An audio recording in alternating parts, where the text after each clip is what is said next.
നാമം ഈ പകൽ വാഴ്ത്തപ്പെടുമാറാകട്ടെ. ഈ PVAP മീറ്റിംഗ് ആയിട്ട് ദൈവമക്കളുടെ മുമ്പാകെ അല്പസമയം ദൈവത്തിന്റെ വചനവുമായിട്ട് നിൽപ്പാൻ കർത്താവ് നൽകിയ നല്ല അവസരത്തിനായിട്ട് നന്ദിയോടെ കർത്താവിനെ സ്തുതിക്കുന്നു, സ്തോത്രം ചെയ്യുന്നു. ബഹുമാനപ്പെട്ട അധ്യക്ഷൻ, കർത്താവിന്റെ ദാസൻ, മറ്റെല്ലാ PVAP മെമ്പേഴ്സിനും കർത്താവായ യേശുക്രിസ്തുവിന്റെ നാമത്തിലുള്ള എന്റെ സ്നേഹവന്ദനത്തെ അറിയിക്കുന്നു. നാം ഇവിടെ ഇരിക്കുമ്പോൾ 3 ഘട്ടത്തിൽ കൂടി കടന്നു പോകുന്ന പ്രിയപ്പെട്ടവരാണ് ഇവിടെ ഇരിക്കുന്നത്. ഒന്നാമത്തെ ഘട്ടം യൗവനത്തിലേക്ക് പ്രവേശിക്കുവാൻ വേണ്ടി ഇരിക്കുന്ന പ്രിയപ്പെട്ട കുഞ്ഞുങ്ങൾ, അതുപോലെ തന്നെ യൗവനത്തിൽ കൂടി സഞ്ചരിക്കുന്നതായ ആൾക്കാർ, അതുപോലെ തന്നെ യൗവനത്തിൽ സഞ്ചരിച്ച് ആ പ്രായം കഴിഞ്ഞിട്ടിരിക്കുന്നവർ, അങ്ങനെ 3 ഘട്ടത്തിൽ കൂടി കടന്നു പോകുന്നവരാണ് എന്റെ മുമ്പിൽ ഇരിക്കുന്ന പ്രിയപ്പെട്ടവർ. എന്നാൽ ഈ യൗവനം എന്ന് പറയുന്നത് പണിയെടുക്കുവാനും കരുത്തോടെ കാര്യങ്ങൾ ചെയ്യുവാനും നേട്ടങ്ങൾ കൈവരിക്കാനും കഴിയുന്ന ഒരു കാലഘട്ടമാണ് യൗവനം. എന്നാൽ ഈ യൗവനത്തിൽ ഇല്ലാതെ പോകുന്ന ചില കാര്യങ്ങളുണ്ട്. പക്വതയും വീണ്ടും വിചാരവും കുറയുന്ന ഒരു കാലഘട്ടമാണ് യൗവനം. എന്തും എടുത്തു ചാടി പ്രവർത്തിപ്പാൻ മുന്നിട്ട് നിൽക്കുന്ന, അല്ലെങ്കിൽ ഒന്നുകൂടെ കടന്നു പറഞ്ഞു കഴിഞ്ഞാൽ ചോരത്തിളപ്പോടെ നിൽക്കുന്ന ഒരു പ്രായം. എന്തും ഒരു വീണ്ടും വിചാരമില്ലാതെ പക്വതയില്ലാതെ ചെയ്യുന്ന ഒരു കാലഘട്ടമാണ് യൗവനം. എന്നാൽ വഴിതെറ്റി പോകുവാൻ ഏറ്റവും സാധ്യതയുള്ള ഒരു കാലഘട്ടവുമാണ് യൗവനം എന്ന് പറയുന്നത്.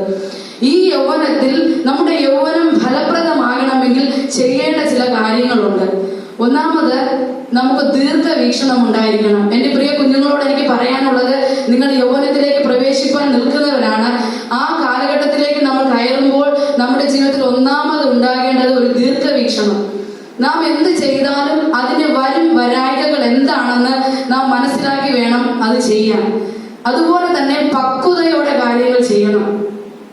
ഇത് രണ്ടും ഉള്ളപ്പോൾ തന്നെ അതിനേക്കാൾ ഉപരിയായി ഉണ്ടാകേണ്ട ഒരു കാര്യമാണ് ദൈവത്തിലുള്ള ആശ്രയം. എന്തൊക്കെ ഉണ്ടെന്ന് പറഞ്ഞാലും ദൈവത്തിലുള്ള ആശ്രയം ഇല്ല എങ്കിൽ ഇതൊക്കെ വൃഥാവായി തീരുക മാത്രമേ ഉള്ളൂ. ആമേൻ, സ്തോത്രം. എന്നാൽ വളരെ വാർദ്ധക്യത്തിൽ എത്തുന്നത് വരെ ജീവിച്ച ഒരു അപ്പോസ്തലനുണ്ട്. ക്രിസ്തു ഏറ്റവും സ്നേഹിച്ച ശിഷ്യനെന്നും അറിയപ്പെടുന്നു. ആ അപ്പോസ്തലൻ സ്നേഹത്തിന്റെ സന്ദേശം തന്റെ ജീവിത അവസാനം വരെയും ഉദ്ഘോഷിച്ചുകൊണ്ട് താൻ ഒരു കത്തിൽ ഇപ്രകാരം യുവാക്കളെ അഭിസംബോധന ചെയ്ത് എഴുതുന്നുണ്ട്. 1 യോഹന്നാന്റെ ലേഖനം 2-ാം അധ്യായം അതിന്റെ 14-ാമത്തെ വാക്യത്തിൽ,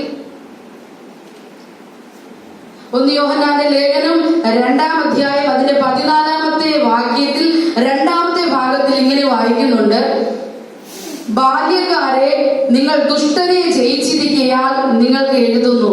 അതുപോലെ തന്നെ നിങ്ങൾ ശക്തരാകയാലും ദൈവവചനം നിങ്ങളിൽ വസിക്കയാലും നിങ്ങൾ ദുഷ്ടനെ ജയിച്ചിരിക്കയാലും ഞാൻ നിങ്ങൾക്ക് എഴുതിയിരിക്കുന്നു.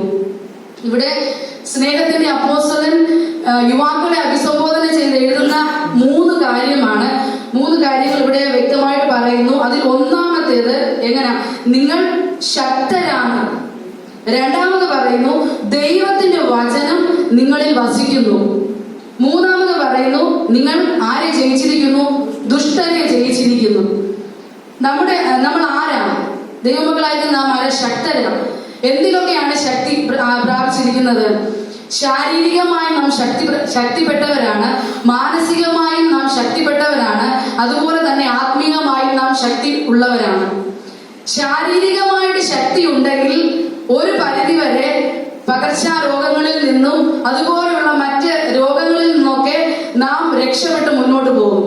അതാണ് ശാരീരികമായിട്ടുള്ള ശക്തി. മാനസികമായിട്ടുള്ള ശക്തി എന്തെന്ന് ചോദിച്ചാൽ, നമ്മെ മനസ്സിനെ തളർത്തുന്ന പലവിധ പ്രശ്നങ്ങൾ കടന്നു വരുമ്പോൾ ഒരു മനസ്സിന് ബലമുള്ള വ്യക്തിയാണെങ്കിൽ അതിൽ ഒരു പരിധി വരെ ജയിച്ച് മുന്നോട്ട് പോകാനായിട്ട് കഴിയും. അതുപോലെ തന്നെ നമ്മുടെ ജീവിതത്തിൽ എന്ത് ശക്തി കൂടെ ഉണ്ടായിരിക്കണം? ആത്മീയമായിട്ടുള്ള ശക്തി കൂടെ ഉണ്ടായിരിക്കണം. എന്തിനു വേണ്ടിയാണ് ആത്മീയ ശക്തി വേണ്ടതെന്ന് ചോദിച്ചാൽ, ലോകത്താനുള്ള കളങ്കം പറ്റാതെ ലോകമോഹങ്ങൾക്ക് അടിമപ്പെട്ടു പോകാതിരിക്കണമെങ്കിൽ ഒരു മനുഷ്യന്റെ ജീവിതത്തിൽ ഏറ്റവും അത്യന്താപേക്ഷിതമായിട്ടുള്ള കാര്യമാണ് ആത്മീയ ശക്തി. അതുകൊണ്ടാണ് വചനം പറയുന്നത്, പാപത്തെക്കുറിച്ചും നീതിയെക്കുറിച്ചും ബോധ്യം വരുത്തുന്ന പരിശുദ്ധ ആത്മാവ്. ആ ആത്മാവിന്റെ ശക്തി അനുനിമിഷവും നമ്മുടെ മേൽ ഉണ്ടായിരിക്കണം. എങ്കിൽ മാത്രമേ നമ്മുടെ ജീവിതം ലോകത്താനുള്ള കളങ്കം പറ്റാതെ വണ്ണം മുന്നോട്ട് പോകാനായിട്ട് കഴിയുള്ളൂ. രണ്ടാമത് അവിടെ പറഞ്ഞിരിക്കുന്നു, ദൈവവചനം നിങ്ങളുടെ ഉള്ളിൽ വസിച്ചിരിക്കുന്നു. ദൈവത്തിന്റെ വചനം നമ്മുടെ ഉള്ളിൽ വസിക്കുക എന്നുള്ളത് അപ്പോസ്തലൻ ഏറ്റവും കൂടുതൽ ആഗ്രഹിക്കുന്ന അതുപോലെ തന്നെ ക്രിസ്തുവും നമ്മെ കുറിച്ച് ആഗ്രഹിക്കുന്ന ഒന്നാണ് ദൈവത്തിന്റെ വചനം നിങ്ങളുടെ ഉള്ളിൽ നിറഞ്ഞിരിക്കണം എന്നുള്ളത്. നമുക്കറിയാം, ആദാമിനെ ഹവ്വയെയും ഏദൻ തോട്ടത്തിൽ സൃഷ്ടിച്ചാക്കിയിട്ട് ദൈവം ആദാമിനോട് ഹവ്വയോടും പറഞ്ഞു, നന്മ തിന്മകളെ കുറിച്ചുള്ള അറിവിന്റെ വൃക്ഷഫലം നിങ്ങൾ തിന്നരുത് എന്നുള്ളൊരു വാക്ക് കൊടുത്തിട്ടാണ് ദൈവം അവരെ വിട്ട് അല്പസമയം മാറിപ്പോയത്. എന്നാൽ പിശാച് പരീക്ഷിക്കാൻ വേണ്ടി ഹവ്വയുടെ അടുത്ത് വന്നപ്പോൾ എന്താ അവിടെ ഉള്ളിൽ നിന്ന് നീങ്ങിപ്പോയത്? ഉള്ളിൽ ദൈവം പറഞ്ഞ വാക്ക് അല്പസമയത്തേക്ക് മാറിപ്പോയി. അതുകൊണ്ട് ആ പരീക്ഷണത്തിൽ അവിടെ വീഴുവാനിടയായി തീർന്നു. എന്നാൽ നമ്മുടെ കർത്താവായ യേശു ക്രിസ്തുവിന് നേരിട്ട 3 പരീക്ഷണങ്ങളുണ്ട്. ആ പരീക്ഷണത്തിൽ കർത്താവ് ജയിച്ചത് തന്റെ വചനം പറഞ്ഞാണ് ജയിച്ചത്. ആമേൻ, ഹല്ലേലൂയ. അതുപോലെ തന്നെ നമ്മുടെ ജീവിതത്തിലും ലോകയാത്രയിൽ നേരിടേണ്ട അനേക പരീക്ഷണങ്ങളും പ്രയാസഘട്ടങ്ങളും ഉണ്ട്. അവിടെ ഒക്കെ നേരിടേണ്ടത്, അവയൊക്കെ നമ്മൾ തരണം ചെയ്യേണ്ടത് എന്തിൽ കൂടെയാണ്? വചനത്താലാണ് നാം ജയിക്കേണ്ടത്. അതിൽ ജയിക്കണമെങ്കിൽ എന്ത് നമ്മുടെ ഉള്ളിൽ ഉണ്ടാകണം? വചനം നമ്മുടെ ഉള്ളിൽ വസിക്കണം. ആമേൻ, സ്തോത്രം. എന്നാൽ മലിനമായുള്ള ചിന്തകളോ തെറ്റായുള്ള പാതകളിലേക്കോ പോകാതെ വേണം വചനത്താൽ നമുക്ക് നിലനിൽക്കാനായിട്ട് കഴിയും.